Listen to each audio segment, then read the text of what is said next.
Bonjour, bienvenue à tout le monde à notre webinaire aujourd'hui sur la situation des tarifs avec les États-Unis. Juste mentionner que le webinaire va être enregistré pour rediffusion si vous ne pouvez pas l'écouter live présentement. Je me présente, Sylvain Corbeil, je suis associé développement des affaires et développement corporatif chez Raymond Chabot Grant Thornton et je suis très heureux d'être avec trois de mes collègues aujourd'hui. Premièrement, Eugène Gilbert qui est vice-président de pratique, conseil en management. Ça va être pratique aujourd'hui.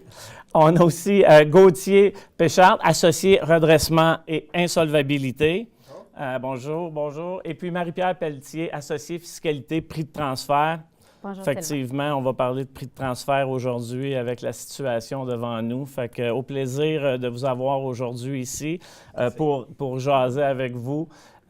Au niveau de l'ordre du jour, je pense qu'on veut atteindre aujourd'hui tous ensemble pour nos clients partenaires, c'est vraiment essayer de comprendre qu'est-ce qui se passe, premièrement. Mais je pense que les gens ont vraiment le goût d'entendre, c'est on fait quoi? Il y a eu beaucoup d'informations circulées, les impacts. On va en parler un petit peu des impacts, mais je pense que les gens veulent surtout, d'après moi, des pistes de solutions. On fait quoi à partir de là? Premièrement, un tarif, c'est pas tout le monde qui comprend c'est quoi un tarif, parce qu'on n'avait pas vraiment. Faisant partie de l'ALENA depuis plusieurs années, ce n'était pas quelque chose que les gens nécessairement connaissaient ou c'était dans leur vocabulaire. Finalement, c'est une taxe. C'est une taxe qui va être, dans ce cas-ci, du côté des États-Unis. Donc, les États-Unis vont imposer une taxe qui va être payée par l'importateur, ou en tout cas qui va être subie par l'importateur. Ça va hausser les prix aux États-Unis. Et c'est clair que ça va avoir des impacts pour nos exportateurs canadiens. Soudainement, leur prix devient plus cher. Je vais en parler un petit peu plus tard. Une autre chose aussi, c'est toute l'incertitude. On ne sait pas encore si tu 10, si tu 25, si tu... Il y en a-tu, il n'y en a pas, sur quoi. Il peut y avoir des chiffres différents selon le type de produit. Fait que tout ça crée beaucoup d'incertitudes. Donc, je pense que les gens veulent savoir un peu où est-ce qu'on s'en va avec ça. Puis encore une fois, c'est quoi les impacts et c'est quoi les impacts potentiels selon les différents scénarios. Fait que vraiment, notre but va être aujourd'hui de mieux comprendre ça, amener des pistes de solutions, puis surtout de trouver des opportunités pour aider les gens à mieux comprendre ce qui se passe dans leur entreprise. Je pense que peu importe ce qui se passe, un diagnostic va être de mise. Je pense que de comprendre où ce qu'on est, de où ce qu'on part, peu importe, on ne sait pas ça va être quoi les tarifs, fait que peu importe, je pense que ça va être important de comprendre d'où on part puis où on va avec ça. Il y a un dicton qui dit « Never waste a crisis », puis je pense qu'on est devant cette situation-là aujourd'hui. Fait que, regardons, je pense que c'est le temps de prendre une pause, regarder nos entreprises. On sait aussi qu'au Canada, on a certains problèmes de productivité qui viennent amplifier un peu le problème. Fait que je pense que cette pause-là pour faire un diagnostic va être intéressante et importante pour nos entrepreneurs. C'est le premier segment que j'aimerais aborder avec vous, diagnostic. Après ça, je vais parler un peu des impacts, là, mais commençons par c'est quoi un bon diagnostic. Puis j'aimerais ça commencer avec toi, Eugène. Quel diagnostic tu penses qu'on pourrait poser en lien avec ce qui se passe? Puis je vais aller plus loin, peu importe les tarifs, dans le fond. Ça serait quoi? Qu'est-ce que tu conseillerais aux gens là, en termes de diagnostic? Donc, un diagnostic au niveau de la mesure de performance, souvent, on va recommander aux clients, là, aux gens, aux entreprises, de prendre une photo. On prend un appareil photo, on prend une photo de la situation actuelle. On va regarder la rentabilité de l'organisation, la rentabilité par produit, la rentabilité par client, la rentabilité par secteur. Puis souvent, on va penser que cet exercice-là elle est faite sur une base régulière. Donc, on connaît notre rentabilité, mais nous, on accompagne des centaines de clients par année. Puis, il y a des études importantes qui ont mentionné, Sylvain, que dans une entreprise, on peut avoir de 10 à 30 de clients non rentables dans une organisation. C'est vraiment spécial. Ça, pourquoi tu penses que c'est comme ça? Pourquoi les gens continuent à transiger de façon non profitable avec certains clients, tu penses? Bien, c'est une excellente question. Souvent, on va avoir deux raisons principales. La première raison, on parle de complexité aujourd'hui d'une organisation. Souvent, on a commencé, les PME du Québec, à une entreprise, on est en croissance, on est dans un secteur, on va dire, résidentiel. Après ça, on va travailler un secteur commercial, un secteur industriel. On va élargir notre palette de produits. On va avoir des clients, on va passer de 2 produits à 50 produits. On va avoir des projets différents. Mais à la fin de la journée, on va avoir un état financier. On va avoir un état financier, on va avoir consolidé nos opérations dans un état financier. Puis, la réalité de la PME moyenne aujourd'hui, de l'entreprise, c'est que les gens de la comptabilité travaillent beaucoup à préparer des états financiers, travailler sur les recevables, les payables. Donc, on passe énormément d'énergie, puis on a un peu moins de temps après ça pour regarder la profitabilité selon les secteurs d'activité. Fait que je vous donne un cas de figure. Selon cette étude-là, puis notre expérience là, avec les centaines d'entreprises, on a des clients rentables, on va avoir 2 millions de profitabilité avec mes clients rentables. Donc, avec mes clients non rentables, généralement, ce qu'on va retrouver, c'est 1 million de pertes. Ça veut dire qu'aux états financiers, on va regarder, mon entreprise génère 1 million. Fait que ça fait 5 ans, 5-6 ans, bon an, mal an, on génère 1 million. Mais on fait des chèques à nos clients. Il y a des chèques qui sont faits pour 10 à 30 de nos clients. Donc, profitons de cet élément-là, ce moment de turbulence, pour regarder ce volet-là. Puis, je termine sur le dernier élément. Tout à l'heure, j'ai parlé de 2 volets. On a un ERP. Fait que souvent, on a un système de planification des ressources dans l'organisation. Là, les gens vont dire, on a le Saint Graal, on a toute l'information. Mais le défaut, un petit peu, c'est que l'information n'est pas complète. Dans un ERP, souvent, on va regarder les coûts directs d'une organisation. Un matin, là, tout à l'heure, j'étais avec un client. On est exemple dans le détail. Dans le détail, on va voir le prix de vente, le prix de la matière première. On a une marge brute. Mais tous les coûts indirects reliés à l'organisation, on parle ici de financement. On va parler des entrepôts aux États-Unis. On va parler des commissions versées aux vendeurs. On va parler du contrôle de la qualité, des gens des autres départements. Cette image-là n'est pas représentée dans la profitabilité d'une organisation par produit. Donc, ce que je mentionne aux clients, c'est qu'aujourd'hui, aux entreprises, quand vous regardez vos marges brutes, puis vous regardez, vous avez 4 millions, exemple de marge brute, mais les comptables arrivent en fin d'année puis vous présentent 1 million de profit ou 2 millions de profit. Il y a un écart qui est important. On a un 2 millions, 3 millions d'écart qui n'est pas représenté dans votre outil d'analyse de rentabilité. Donc, tout à l'heure, on parlait de petits trucs, de petits conseils à regarder. Quand on fait un diagnostic, creuser un petit peu plus, on change notre caméra. On a une lentille peut-être un peu plus précise au niveau de la profitabilité par client, par produit, parce qu'aujourd'hui, on va prendre des décisions importantes pour dire est-ce qu'on va profiter pour aller un peu plus au Canada, à l'intérieur, interprovincial, au lieu d'aller aux États-Unis sur certains clients. Bien, ça va être important, avant de prendre ces décisions-là stratégiques, d'avoir un portrait de la situation actuelle.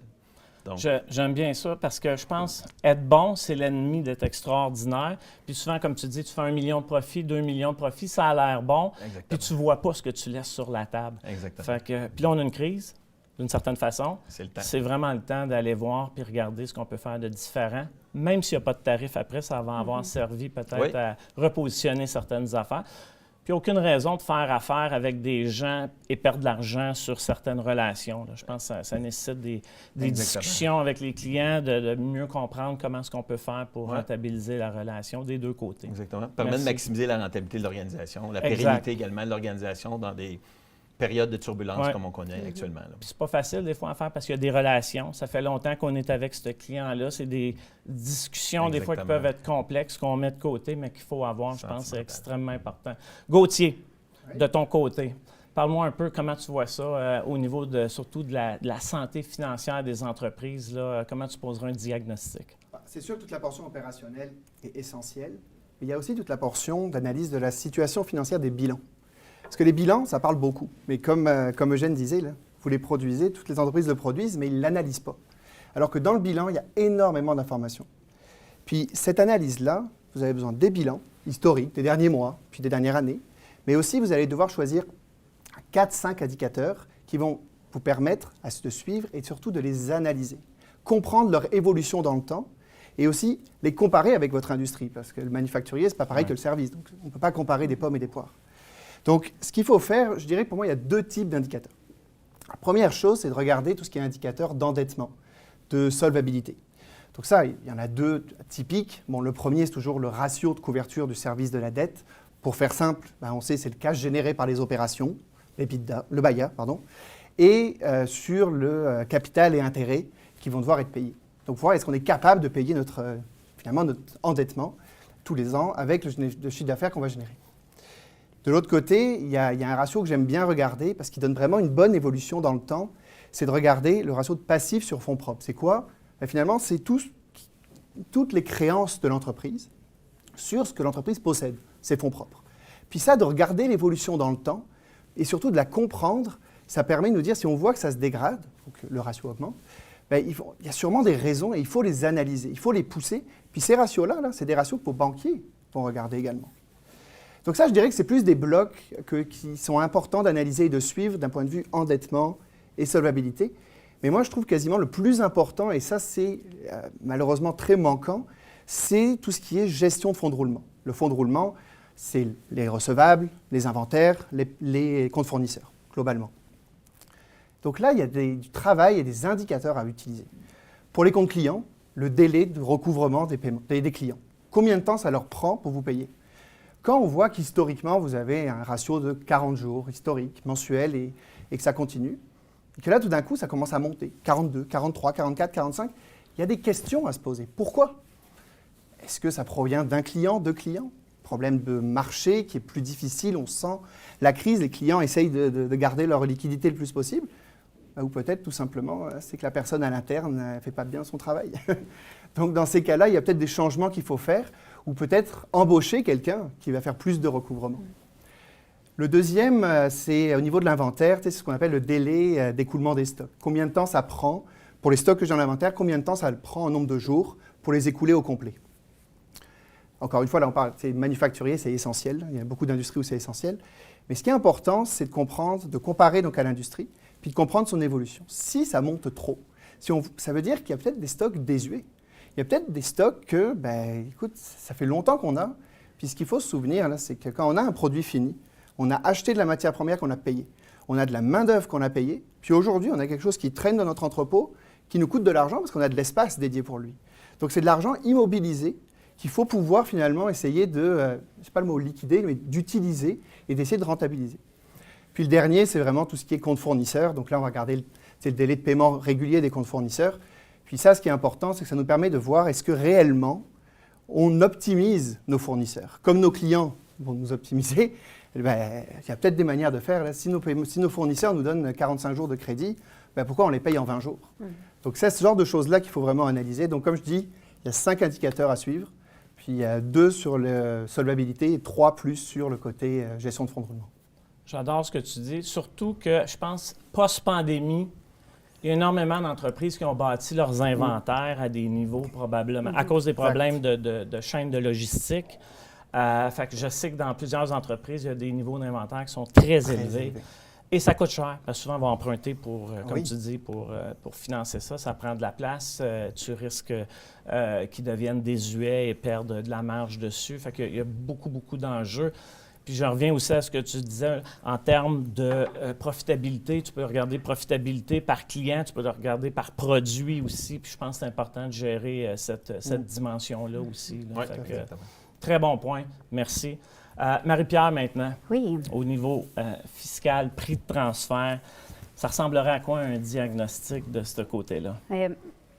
Puis, je vais peut-être y aller dans un plus axé vraiment sur la situation actuelle puis les tarifs. Puis comme tu sais, Sylvain, moi, dans ma pratique, généralement, je suis beaucoup dans les transactions transfrontalières, mais à l'intérieur d'un même groupe. Donc, par exemple, Société mère canadienne avec des filiales aux États-Unis. Sauf que je vais prendre peut-être je vais me permettre d'aller faire un commentaire un peu plus général sur le commerce transfrontalier avec les États-Unis notamment.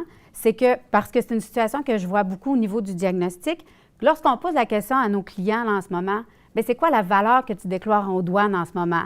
Il y en a beaucoup qui ne le savent pas parce que, comme tu l'as dit plus tôt, bien, avant, les tarifs, puis là, on n'en a pas encore, mais c'est quand même, c'est pas une question que les gens qui étaient concernés. Donc, il y en a plusieurs qui ne savent pas c'est quoi la valeur qui est déjà déclarée aux douanes. Il y en a beaucoup aussi qui me posent la question, mais qui importe le produit? C'est qui l'importateur? Est-ce que c'est ton client américain? Est-ce que c'est toi qui l'importe pour ton client? Parce que, comme tu l'as dit aussi, le tarif, il va être payé par l'importateur.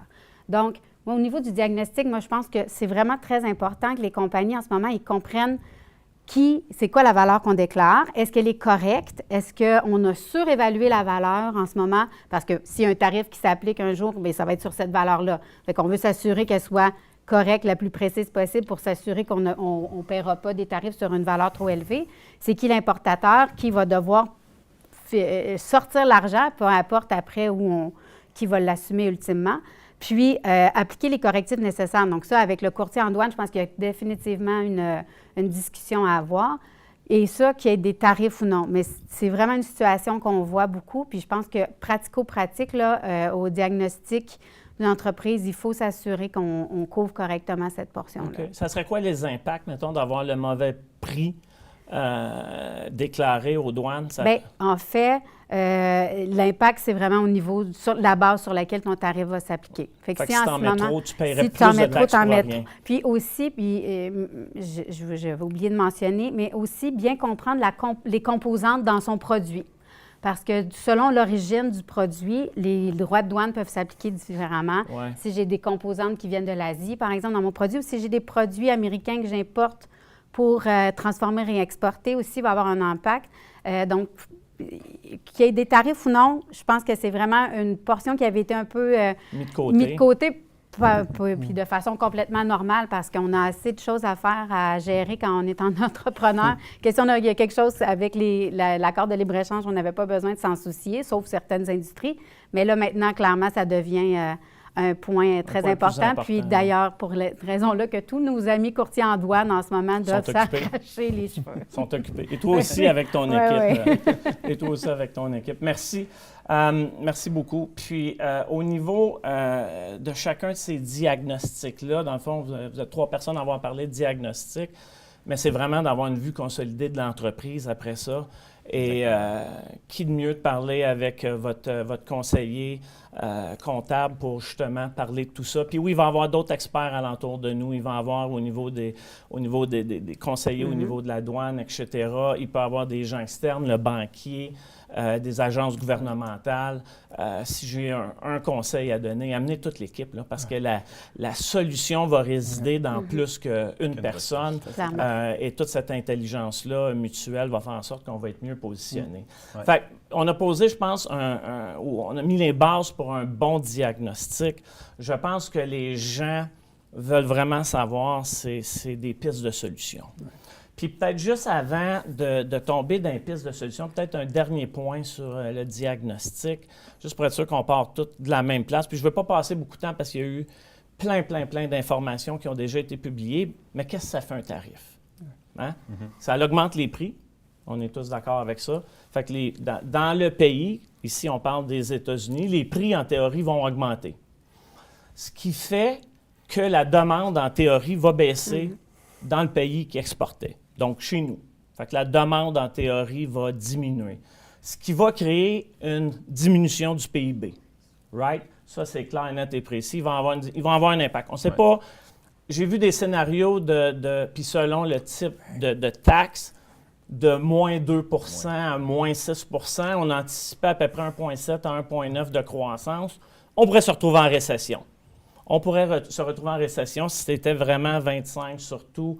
Ça réduit la demande, ça réduit le PIB, ça va augmenter le chômage parce qu'on va moins produire ici. Ça va réduire les investissements locaux parce qu'il va y avoir moins de gens qui vont venir ici. Ou même nos compagnies canadiennes vont probablement moins investir dans de la capacité supplémentaire. Ça va baisser les investissements. Il va y avoir un effet de richesse qui va diminuer. Ce qu'on s'attend aussi, c'est que le taux de change va réagir. Le dollar canadien va se déprécier. On est à quoi? À 1,4250 à peu près. Quand il y a eu l'annonce, il est allé à 1,48 pratiquement. On a vu l'effet, le plein effet immédiat. Après ça, c'est revenu parce que les gens ils ont dit ça ne sera probablement pas 25 surtout. On voit vraiment l'impact. Pour les importateurs, ça va augmenter leurs coûts. Ouais. Ça va compliquer ça. Pour les exportateurs, bien, ça va compenser une portion, mais pas tout. Les taux d'intérêt, on pense au Canada, qui vont continuer à diminuer, ce qui n'est pas bon parce qu'il y a un grand écart entre les taux canadiens et américains. Ça met une pression supplémentaire à la baisse sur le dollar canadien. Puis, à la fin de la journée, la variable qui est le plus incertaine, je vous dirais, c'est l'inflation. Parce qu'il va y avoir une réduction de l'activité économique. En même temps, s'il y a des tarifs à l'importation, ça va augmenter nos coûts ici. Fait que l'effet total n'est pas clair. Mais en gros, PIB va baisser, la demande baisse, le chômage devrait augmenter, le dollar devrait se déprécier. C'est à peu près le tableau qu'on regarde. Après ça, l'amplitude de tous ces impacts-là va vraiment dépendre du type de tarif, de la longueur des tarifs. On en a eu dans le passé, ça a duré 1 an. Toutes ces questions-là deviennent extrêmement importantes. C'est drôle parce qu'on a eu, avec la pandémie, une crise de chaîne logistique venant de l'Asie. Les entreprises se sont replacées. Ils ont revu leur chaîne logistique, comment s'approvisionner, etc. Là, on a une crise de l'autre côté, du côté je vous dirais, de la demande. Donc, la demande des produits va peut-être baisser.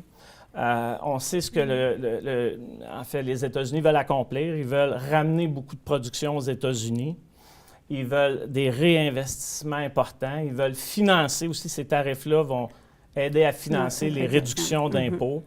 Je pense qu'ils ont mis ça beaucoup sur le dos de l'immigration et puis le transfert de drogue entre les pays, mais je pense que les raisons peut-être plus fondamentales sont ramener la production aux États-Unis puis vraiment financer leur crédit, leur baisse d'impôts. Fait qu'on est devant ces faits-là. On ne sait pas encore comment ça va finir. Les impacts peuvent être très grands. Puis peut-être juste un dernier mot. Il y en a déjà des impacts, tarifs ou pas tarifs. Ouais. Plein de commandes qui ont été cancellées de certains de nos clients. L'incertitude fait en sorte que déjà, ça a un impact sur l'économie. Bon, ça étant dit, qu'est-ce qu'on fait? Merci Sylvain pour le Qu'est-ce qu'on fait? Ça serait quoi les prochaines étapes en termes de chaque entrepreneur qui devrait effectuer? Qu'est-ce qu'on peut faire dans le fond? T'sais, on regarde cette situation-là, Gauthier. Qu'est-ce qu'on fait à partir de là?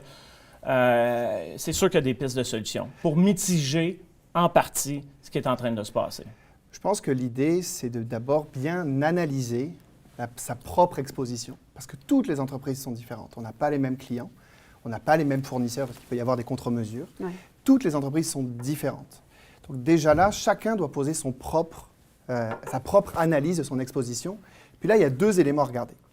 Si on regarde au niveau des ventes auprès de clients américains, ça, ce qu'il faut regarder déjà, c'est les identifier. Qui sont-ils? Qui sont les 5, 10, 15 plus gros? Regardez les contrats. Comment ils sont construits?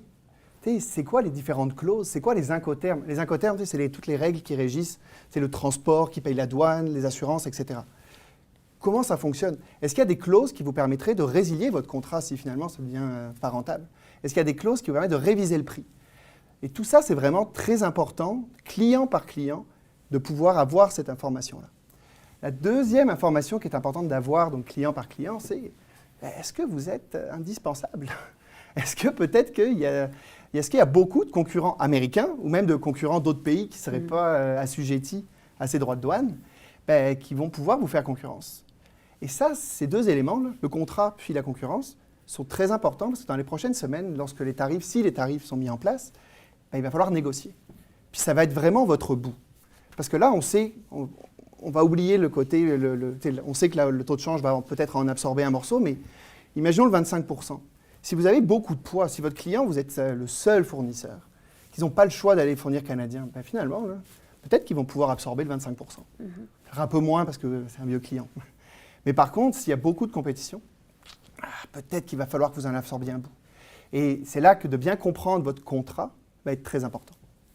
Puis ça, je pense qu'il y a des risques.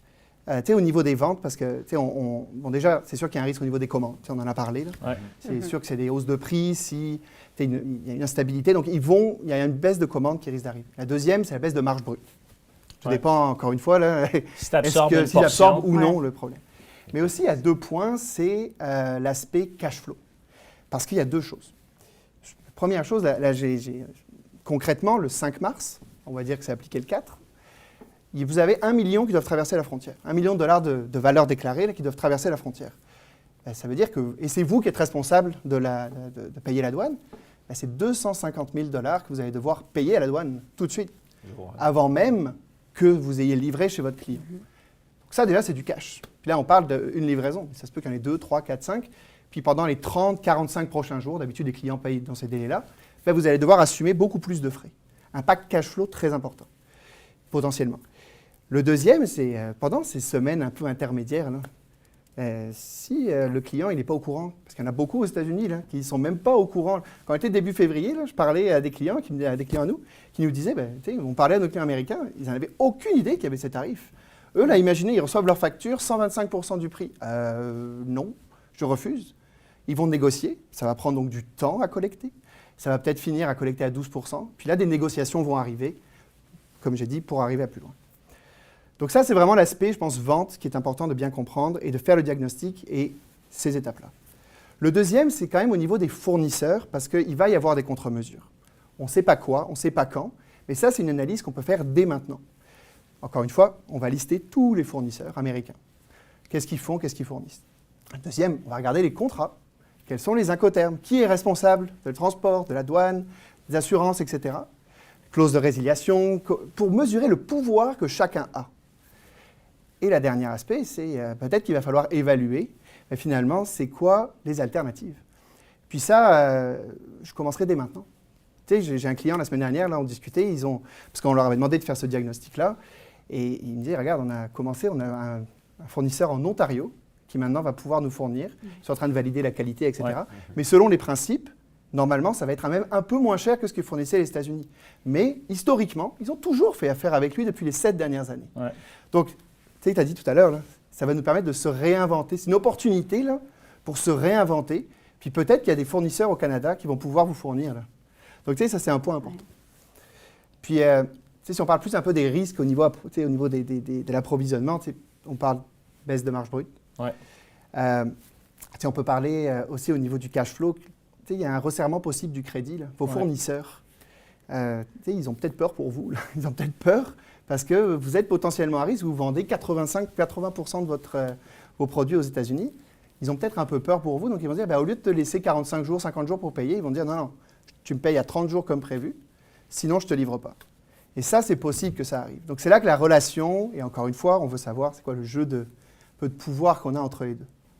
Donc ça, je dirais que c'est vraiment le côté analyse de ton exposition. Ouais. Puis le deuxième outil, parce que j'ai quand même un deuxième point qui est quand même très important, c'est un outil de gestion que toutes les entreprises devraient avoir, et malheureusement, pas tout le monde en a. Puis Eugène va pouvoir en parler, je pense, un peu plus tard. Ouais. Mais tu sais, le cash flow 13 semaines. Ouais. Tu sais, de savoir, de pouvoir anticiper les flux de trésorerie des 13 prochaines semaines. On connaît d'habitude les ventes des prochains mois. On connaît c'est quoi notre production, qu'est-ce qu'on va produire, qu'est-ce qu'on va dépenser dans les prochains mois. Donc, on peut se faire des modèles à l'interne, mis à jour idéalement une fois par semaine. Bon, disons que... Pas une fois par année. Non, pas une fois par année, c'est ça. Au minimum, moi, je dirais une fois par mois, c'est important de faire le travail pour avoir une vision à moyen terme. Et ça va vous permettre d'anticiper, puis aussi de faire des scénarios. Parce que là, il ne faut pas se leurrer, hein. Et tu l'as bien dit, on se retrouve dans une situation où on ne sait pas ça va être quoi l'impact. Donc, on peut vous faire 1000 scénarios. Le principal, c'est que si demain matin, vous avez déjà un outil en place, que dès lors qu'on sait ça va être quoi l'impact, vous allez pouvoir être capable de le modéliser, l'impact cash flow, rapidement. Et c'est ça qu'on veut essayer de mettre en place dès maintenant. Cash flow, dans ces situations-là, ça a toujours été vrai. C'est encore plus vrai quand on est en crise que je ne sais pas s'il y a une expression française, « le cash is king », l'argent est roi. Ouais. Toute cette flexibilité-là que je pense que tu veux te bâtir. Parle-moi un peu comment tu approcherais ton banquier selon la situation. Là, mais parle-moi un peu de ton approche, comment tu approcherais le banquier. Je pense que la première chose qu'il faut se rappeler, c'est que le banquier, là, c'est le principal partenaire d'affaires. Il est là souvent depuis très longtemps, il a souvent accompagné, il aura peut-être accompagné pendant le Covid. Tu sais, c'est vraiment le principal partenaire d'affaires. Puis lui, au final, il a quand même besoin que votre entreprise fonctionne. Là. Il veut que la dette soit remboursée aussi. Ouais. Puis aussi, lui, ce qui l'intéresse, c'est de comprendre l'évolution de votre situation financière aussi et comment ça va évoluer dans le temps. Donc ça, c'est vraiment le premier point. Mais le deuxième, c'est qu'en ce moment, là, puis là, moi, je fais beaucoup de rencontres avec des banquiers, plusieurs banques, ils veulent être rassurés. Ils veulent savoir, au final, qu'est-ce qui va se passer. Comment l'entreprise va réagir et comment elle réagit. Puis là, l'objectif, c'est ils veulent savoir si vous êtes des gestionnaires diligents. Est-ce que vous avez une vision? Est-ce que vous avez planifié? Puis ça, c'est quand même un point qui est quand même assez important à parler. Est-ce que vous êtes à vos affaires? Ouais. C'est vraiment ça. Je pense que c'est ça un point important, c'est qu'il faut garder le canal ouvert et bien discuter avec vos banquiers. Puis si vous anticipez des problèmes de ratio, des problèmes de liquidité, ce qui va être important, c'est de communiquer avec eux ça assez rapidement. Mais par contre, je fais un bémol, de manière structurée. Ouais. Pas arriver, j'ai plein de problèmes, j'ai besoin d'1 million de cash. Parce que ça, on l'a déjà vu. Ouais. Et c'est C'est souvent, pas la bonne approche. c'est pas une bonne approche. Après Par 30 contre, ans de bancaire, non, je te le confirme, ça, c'est pas la bonne pas la approche. bonne approche et ça arrive encore. Par contre, tu sais, là, s'ils ont fait leur diagnostic des situations actuelles, ils peuvent faire une présentation de ce diagnostic-là. C'est quoi leurs points forts, leurs points, leurs lacunes, où est-ce qu'ils en vont, qu'est-ce qu'ils font. Deuxième, ils peuvent leur présenter leur analyse de leur exposition, pour qu'ils comprennent les spécificités sur eux, mais surtout, après, là, c'est quoi leur plan d'action? Ouais. Qu'est-ce qu'ils vont faire pour que ça fonctionne à court terme et à moyen terme? Renégociation client, voici ce qu'on va faire. Et ils vont dire, par contre, j'ai besoin d'un plan de match, on prévoit des prévisions financières, et voici, j'ai besoin de 1 million pour passer à travers, voici ce que je peux fournir. C'est ça qu'ils veulent entendre. Si vous avez besoin de plus, si vous avez besoin de temps pour passer à travers, ils ont besoin de cette information-là. Ouais. Puis, tu sais, souvent, on voit des entrepreneurs qui ont peur de parler à leurs banquiers, ils ont peur qu'ils tirent la plug. Mais, tu sais, c'est pas ça les banquiers, là, on travaille tous les jours avec des banquiers. Eux, ce qu'ils veulent, là, c'est qu'à la fin, ils soient payés au complet. Ouais. Tirer la plug, là, ils ne sont pas payés. Là. C'est vraiment, c'est pas un scénario qui est souhaité au départ. Là. Donc là, l'idée, c'est de trouver une manière que ça fonctionne. Puis, tu sais, pendant le COVID, on a eu des aides. Ouais. Les banquiers, ils ont quand même... il va peut-être falloir, si vous allez être touché fortement, ils vont peut-être mettre en place des sortes de moratoires. Enfin, tout va être différent. Tous les dossiers sont différents, mais il y a peut-être des zones de crise, des situations, des solutions de crise qui vont pouvoir peut-être mettre en place. Peut-être qu'il va y avoir des subventions gouvernementales. Peut-être qu'il va y avoir, Investissement Québec, peut-être que tu en as peut-être plus d'informations que moi, FSTQ, BDC. Peut-être qu'ils vont pouvoir intervenir à faire d'autres prêts. Bon, moi, personnellement, je ne suis jamais très fan de rajouter de la dette sur une entreprise qui est déjà en difficulté, mais c'est quand même des aides qui vont permettre de passer à travers. J'adore ce que tu dis. Je suis 100% d'accord avec toi. Transparence. La personne qui va pouvoir t'aider puis t'amener une marge de manœuvre, ça va être ton banquier probablement. Effectivement, je pense que les termes de crédit que tes fournisseurs vont te donner, comme toi, tu vas probablement valider c'est quoi la solidité de tes clients. Eux autres aussi vont être frappés. Je pense que les fournisseurs vont aussi faire la même chose. Fait que peut-être que ça ira plus à des 60-70 jours pour payer. Peut-être que le cash flow va se resserrer. Je suis 100% d'accord avec toi. Par contre, une fois que tu arrives avec un scénario plausible à la banque, avec dire voici le pire des scénarios, on pense que ça va être là, sans impact, on est là, puis de partager ça. Partager ton analyse, partager ton diagnostic. Des fois, les gens ont peur de la réaction du banquier parce qu'ils ont peur de partager une mauvaise nouvelle en pensant que le banquier va réagir et fermer les livres et quasiment rappeler la marge de crédit. Ça ne fonctionne pas comme ça dans les banques. Les gens vont travailler avec vous si vous êtes transparent, puis s'ils ont toute l'information, je vous le dis, ils vont vous donner un coup de main. Ils vont vous donner un coup de main. Je rajouterais aussi que c'est peut-être le temps de réfléchir à des programmes d'assurance compte à recevoir. EDC en offre, mais aussi des compagnies privées qui offrent ça. C'est souvent un gros poste de votre bilan, les comptes à recevoir. Moi, je pense que c'est important de le regarder. Je ne dis pas de le faire, au moins de le regarder, comprendre les coûts, comprendre qu'est-ce qui se passe avec ça, c'est-tu quelque chose. Il y a même au niveau de EDC, du financement de PO, de travaux en cours, peuvent même assurer une portion des inventaires. Fait que il y a plein de programmes. Je sais qu'il y en a des nouveaux qui s'en viennent. EQ en a annoncé, BDC en a annoncé. Je suis d'accord avec toi, ce n'est pas toujours de la dette supplémentaire, mais ça prend quand même une marge de manœuvre.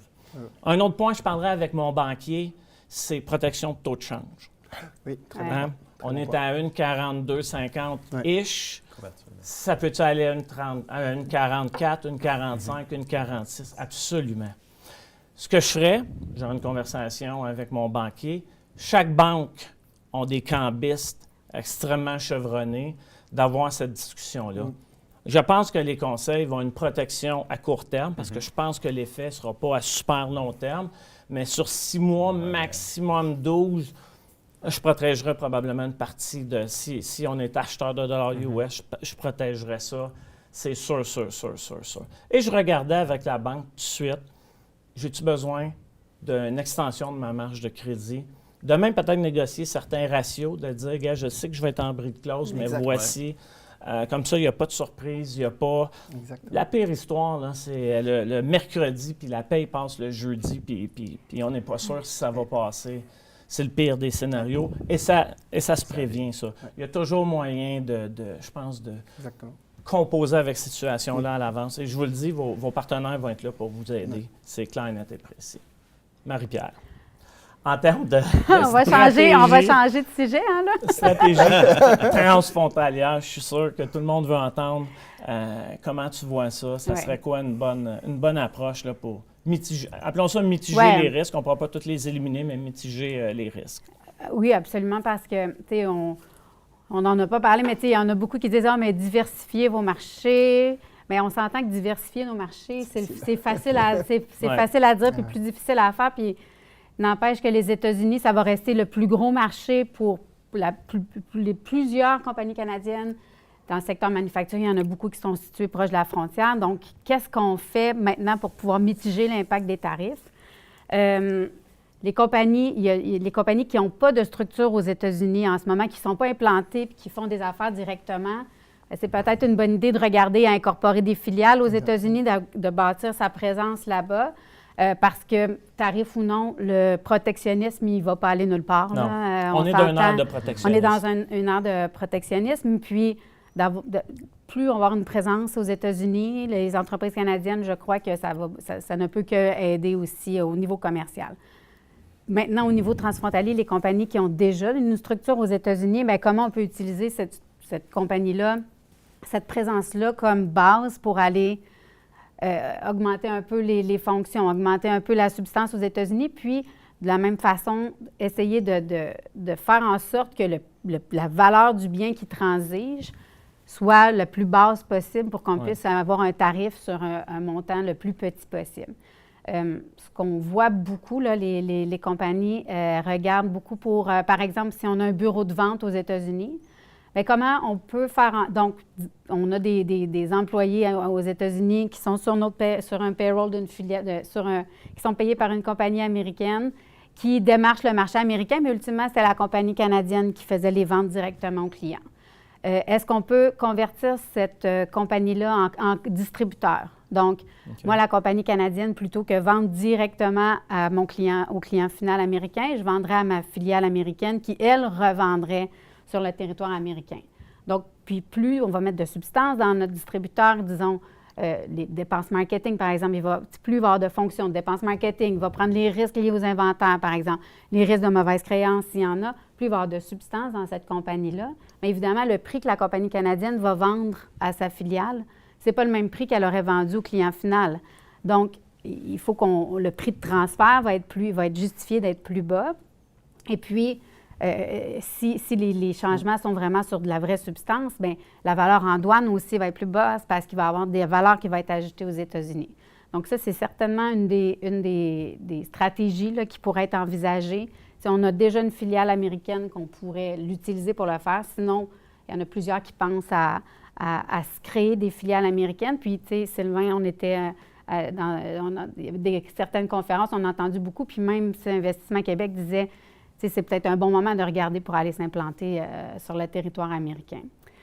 Donc, la stratégie du bureau de vente, il y en a beaucoup aussi puis vous en avez sûrement entendu parler, qui regardent si on pourrait avoir un manufacturier canadien, par exemple, qui est un manufacturier, mais le transformer en sous-contractant, si on veut, ou le terme anglais « toll manufacturer ». Donc, dans une structure comme celle-là, on aurait la compagnie, disons, on a une compagnie américaine qui fait l'achat de biens, de matières premières sur le territoire américain, les envoie au Canada pour transformation, puis réexportation vers les États-Unis pour des ventes à des clients américains. Selon le document qui avait été partagé, là, quand il y a eu le décret de la Maison-Blanche le 1er février, les documents qui l'accompagnaient viennent dire que probablement que le tarif s'appliquerait seulement sur la plus-value. Mais ceci étant dit, il faut être prudent avec ce type de conversion-là parce que on s'entend que l'ARC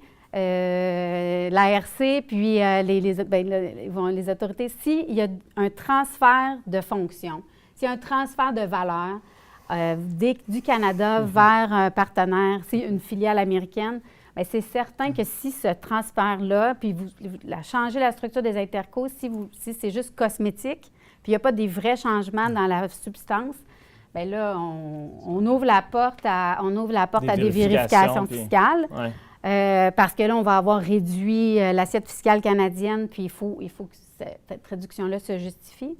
Puis non seulement on fait ça, mais si ce n'est pas à côté sur de la vraie substance aussi, c'est possible que même notre valeur en douane, elle n'est pas diminuée non plus. Si on crée juste une coquille aux États-Unis, puis que finalement, il n'y a rien de fait là-bas, puis qu'on fait juste envoyer les biens, bien, c'est possible qu'on a fait tout ça, mais qu'au bout du compte, si on est vérifié en douane, mais la valeur en douane n'aura pas baissé. Fait que, ce que je crois qu'il faut faire attention, c'est il faut faire attention que nos changements soient vraiment de réels changements, puis il ne faut pas non plus penser que c'est un band-aid que tu vas pouvoir faire pour 2-3 mois. Tu sais, s'il y a des tarifs de 3 mois, bien, tout l'effort qui est mis en place, parce que ces structures-là vont mitiger les tarifs, sauf que des puis tu le sais plus que moi, Eugène, là, tu sais, changer les systèmes comptables, changer tout c'est des clients canadiens qu'on transfère aux États-Unis, mais c'est quoi la valeur de ces clients-là?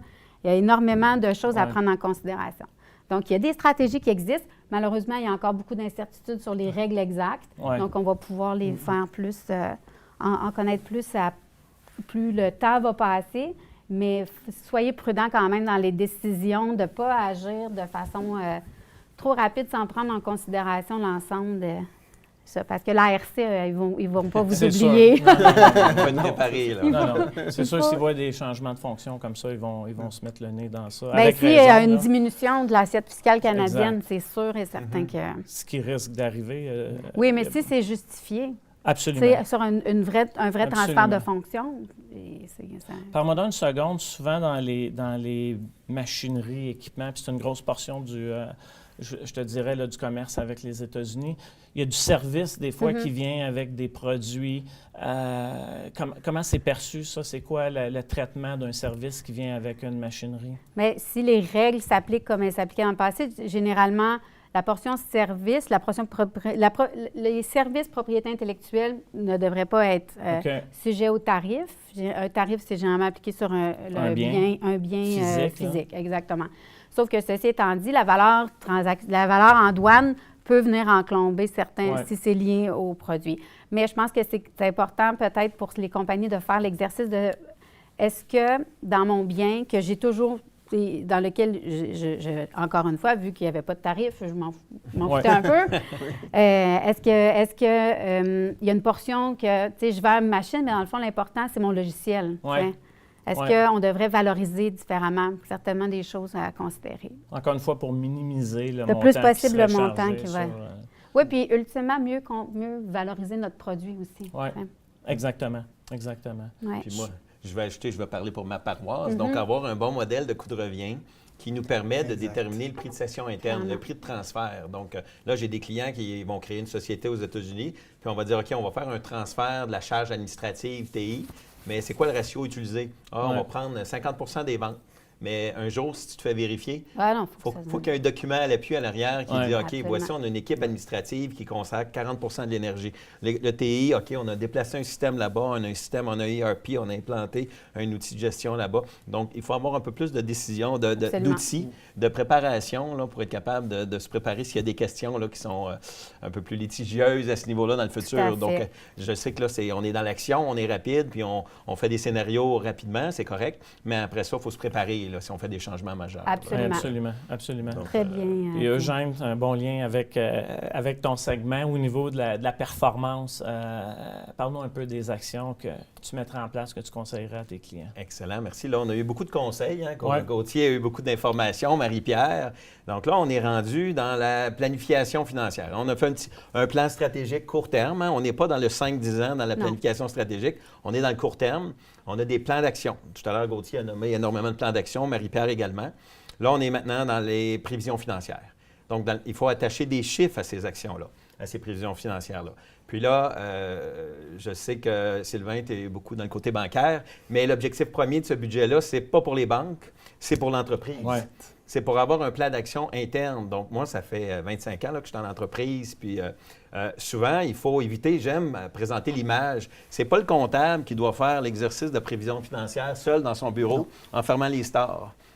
Avec le propriétaire non plus. C'est un exercice. Puis l'analogie que j'utilise, c'est souvent l'équipe de hockey. Fait que si j'ai une équipe de hockey féminine, bien, ma meilleure marqueuse, c'est peut-être mon équipe de vente. Ouais. Après ça, j'ai mon équipe qui est plus robuste, ma joueuse qui est plus robuste, mais elle, c'est peut-être mon département de planification qui, elle, doit gérer toutes les demandes des clients, puis à l'interne, puis où c'est mon équipe de maintenance dans l'usine qui a des feux à éteindre. Donc, ce qui est important, c'est que Martin Saint-Louis va dire qu'il faut avoir les gens dans la bonne chaise. Donc, même chose, à cet exercice budgétaire-là, il faut avoir des gens dans cette salle-là. Donc, c'est vraiment un exercice. Donc, moi, je vais avoir mon dirigeant de la maintenance. Je vais avoir mon dirigeant des achats. Parce que les achats, il y a beaucoup de travail qui doit être fait. Ouais. Donc, au niveau des recevables, bien, au niveau de l'administration, la même chose. Au niveau des ventes, au niveau de la maintenance, ces équipes-là. Donc, je recommanderais dans cet exercice-là de faire un exercice même à base zéro. On parle de budget à base zéro. Ça veut dire que chacun des directeurs doit regarder son budget. Donc, ce n'est pas le comptable. C'est le responsable de la maintenance qui va dire, OK, cette année, l'objectif, c'est de variabiliser la dépense fixe. Ça veut dire que souvent, lorsqu'on fait un exercice budgétaire, on va regarder les chiffres de la dernière année, puis on va dire, OK, augmentation de 2 augmentation de 2 mais là, ce n'est pas ça qu'il faut faire. Peut-être que si, ça dépend des tarifs encore, là, si on parle de tarifs de 5 ce n'est pas la même chose, mais si on a des tarifs de 25 puis on va être impacté, bien peut-être qu'on va faire cet exercice et dire, OK, la réparation majeure, importante, je dois la reporter. Là, j'ai un client hier qui m'appelait, il dit, Eugène, moi, j'ai une flotte de camions, à chaque année, j'en achète 15. Peut-être que cette année, je vais peut-être reporter l'achat de ma flotte de camions. Là, il dit, Eugène, est-ce qu'il y a un exercice qui nous permet de dire, c'est quand qu'on doit acheter ou réparation? On dépense sur la rénovation, la réparation des équipements. Peut-être que là, on est plus dans une période de réparation que d'investissement. Tu en parlais tout à l'heure, Sylvain, tu dis, il va y avoir une réduction des investissements. Bien, dans le quotidien, c'est là que ça va apparaître, la réduction au niveau de ces dépenses-là. Si j'ai ma personne au niveau des ressources humaines, bien, on va peut-être avoir un gel d'embauche. Ouais. Il y a beaucoup d'organisations qui m'ont regardé présentement, ils vont dire, OK, moi, j'ai 4 personnes qui partent à la retraite, je les remplace. Mais il faut éviter des comportements dysfonctionnels. Il faut que tout le monde joue dans la même équipe, tout le monde ait les mêmes objectifs. Ça veut dire que si quelqu'un réduit les dépenses au niveau des achats, au niveau du remplacement de mes camions, il ne faut pas que j'ajoute 10 nouvelles ressources dans le prochain mois. Si je pense qu'il va y avoir une réduction de volume, il faut que tout le monde se parle. Ouais. Tout le monde doit être à la même table. Ouais. Donc, c'est important, budget de base zéro, la communication, tout le monde a des objectifs. Puis, dans ces modèles-là, on a parlé tout à l'heure d'un exercice de sensibilité. Donc, on est capable de dire, OK, si les tarifs augmentent de 5 si les tarifs augmentent de 10 de 15 est-ce qu'on est capable de le modéliser? Donc, on est capable de dire, OK, le dollar canadien va descendre un petit peu. Est-ce qu'on est capable de l'ajouter et de dire 1,48? À 1,48, mon coût de matière première va augmenter. Mes achats, parce que si j'achète aux États-Unis ma matière première. Donc, l'objectif premier, c'est d'être capable de développer un fichier Excel avec quelques onglets, là, puis être capable de modéliser ces scénarios-là pour arriver après ça pour se dire, OK, voici mon scénario conservateur. Voici mon scénario peut-être un peu pessimiste, 25 puis un ajout additionnel, puis peut-être un agressif. Puis après ça, tout à l'heure, on parlait avec les banquiers, préparation, communication, transparence. Bien, dans la préparation, lorsqu'on arrive, on dit, regardez, là, voici mon scénario, j'ai coupé à ces endroits-là. Je veux réduire, mais je veux variabiliser également mon prêt. Hein, si je veux un moratoire sur mes prêts, j'ai déjà fait un effort à l'interne. Est-ce que vous pouvez m'aider? On n'arrive pas là, puis voici, j'ai besoin, tu disais tout à l'heure, $1 million au niveau de ma marge, mais quels sont les efforts qui ont été faits à l'interne? Bien là, c'est déjà présenté, c'est déjà estimé, puis là, on parle de scénario. Donc là, on est bien préparé là, pour avoir cette discussion-là intéressante. Puis une fois qu'on a fait ce scénario-là, c'est important après ça de présenter une profitabilité. Donc, une fois qu'on a fait ces scénarios-là, on est capable de dire, maintenant, voici ma profitabilité par client. Maintenant, mes clients aux États-Unis, je reviens à ma présentation du début, on a 10 à 30 de clients qui nous font mal. Bien, peut-être que dans cette période-ci, on va passer de 15 à 35 clients. Donc, tout à l'heure, on parlait d'un impact de 2 millions de profits que mes clients rentables, 1 sur les clients moins rentables. Peut-être que là, l'impact va être plus important parce que si on a moins de volume, contribution marginale, il en reste un peu moins pour supporter nos frais fixes. Donc, si on a variabilisé nos frais fixes. Donc, c'est vraiment là une discussion, un scénario, d'être capable de le développer puis de s'adapter pour être capable, à suite à ça, d'avoir un flux de trésorerie. Là, j'arrive pour les banquiers, là, j'arrive, je vous rassure. Là. Donc, une fois qu'on a un flux de trésorerie, on voit la capacité financière. Bien, là, on est capable de dire, regardez, là, ici, on va avoir un bon québécois, un petit crunch. Est-ce qu'on peut avoir de l'aide? Est-ce qu'on peut avoir un accompagnement? Puis là, eux vont me dire, est-ce que vous avez regardé tous vos scénarios de réduction de coûts? Oui, ça a été fait à l'interne. Donc, une fois qu'on s'est entendu, on a une belle communication, bien après ça, je pense que ça prend des indicateurs de performance. Donc, ici, je ne parle pas d'investir 150 000 $ dans des indicateurs. On parle juste de ma meilleure marqueuse dans l'équipe, mon équipe de vente. Bien, voici les négociations de contrat que tu dois avoir. Voici les clients, voici les nouveaux prix, voici la rentabilité. Donc, tu as 4 mois, 3 mois, 6 mois, donc un échéancier. Donc, des bons tableaux de bord, ce n'est pas 175 indicateurs de performance. Ouais.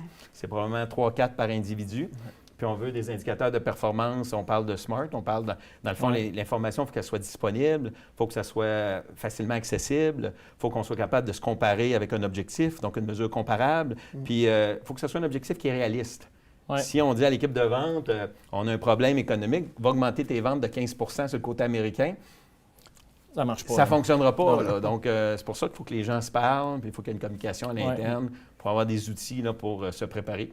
Puis même si les tarifs n'arrivaient pas, il n'y avait pas d'augmentation, on a dit tout à l'heure qu'il y a déjà des impacts, bien, c'est important déjà d'avoir des outils comme ça un peu, budget base zéro, participation des gens à l'interne.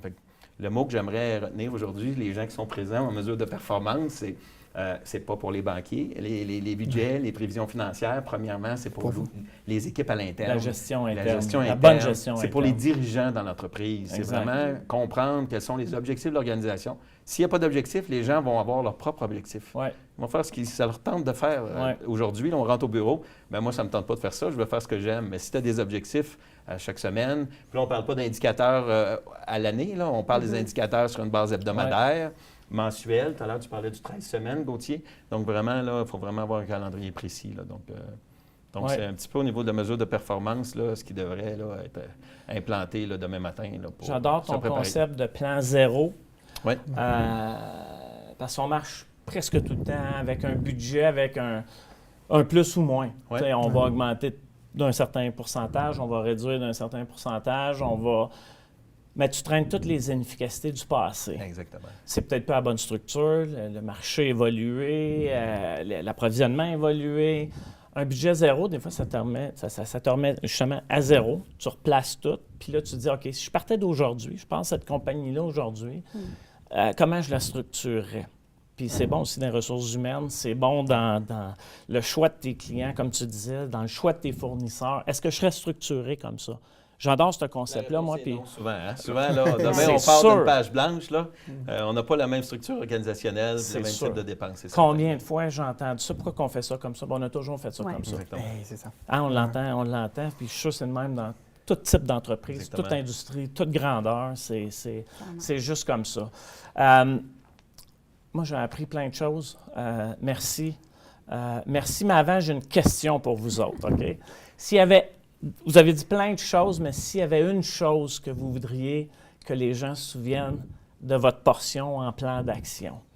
Je vais commencer avec toi. Tu commences avec moi? Oui. Je voudrais que les gens sachent que, oui, il y a des stratégies qu'on va pouvoir bâtir, de ne pas faire de moves trop... Prendre une pause. Oui, bien, en fait, juste s'assurer qu'on a bien couvert tous les angles, puis pas que ça vienne nous mordre en arrière dans quelques mois. Ouais. Donc, et puis d'avoir une horizon, si on veut faire un changement dans notre structure, de le faire sur les prochains mois, puis d'envisager ça comme un changement à long terme, et non pas juste... une réaction. Exactement. Une réaction. Puis, j'adore ce que tu as dit, puis je suis tellement d'accord avec toi, on le voit partout à travers le monde, le protectionnisme va demeurer et peut-être même augmenter. Fait que toute cette notion-là de gestion entre les pays devient extrêmement importante. Quelle structure qu'on met en place, tout en respectant toutes les règles fiscales, bien sûr, parce qu'ils vont revenir, ils vont cogner à ta porte. Ça, c'est clair. Puis de bien comprendre c'est quoi les opportunités face à ça, parce qu'il y a peut-être des opportunités. Absolument. Ça peut être un défi, mais ça va devenir une opportunité. L'envisager comme un changement et non pas, comme tu as dit, en réaction. Exactement. Merci, Marie-Pierre. Eugène, de ton côté. Moi, ça fait 25 ans que je prêche que dans une organisation, on a une efficacité, on a 10 à 30 de clients non rentables. Donc, on ne maximise pas la profitabilité de l'organisation. Donc, profiter de cette occasion-là pour peut-être changer nos outils, changer notre appareil photo, être un peu plus précis, allons jusqu'à la marge nette, vraiment identifier là, ce qui nous fait mal dans l'organisation, à quel endroit on est bon.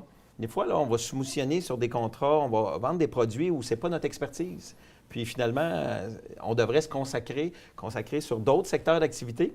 Puis là, dans les dernières années, souvent les entrepreneurs que j'accompagne vont me dire, Eugène, pénurie de main-d'œuvre, on n'a pas assez de ressources. Mais est-ce qu'on peut, on pourrait focusser notre énergie à d'autres endroits où on est bon? Donc, prendre cette photo-là, là, ça peut faire une grande différence sur l'organisation. Je suis tellement d'accord avec toi. Là, tu vois des entreprises qui ont des SKU à pu finir. Ça fait 2 ans qu'ils n'en ont pas vendu. Il y a un peu de poussière dessus, c'est un signe. Et la même chose avec les clients. Pourquoi subventionner des clients? On est en business. Exactement. Puis c'est pas de demander aux clients de ne plus être client, c'est de dire... On a cet enjeu-là de rentabilité avec votre compte. Moi, j'aimerais travailler pour que ce soit bon pour vous, bon pour nous, mais il n'y a aucune raison de subventionner des ventes. Exactement. À moins que ça soit extrêmement stratégique, temporaire ou quelque chose comme ça.